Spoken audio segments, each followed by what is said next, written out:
Buraya arada geliyormuşsun. Tembihledim. Sen gelince beni aradılar. Niye?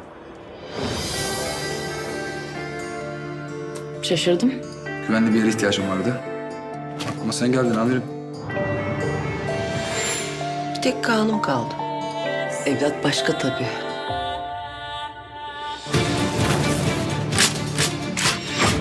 Anlat öğreneyim. Anlatmadığın sürece hiçbir şey yapmayacağım. Yarın sabah kurula gireceksin. Orada anlatırsın anlatacaklarını. Ne diyeceğim adama? Oğlunuz gelmiyor İlhan Bey, beni alın mı diyeceğim. Gel kız gel. Sarıl şu deli İskender'e. Madem Cihangir yok,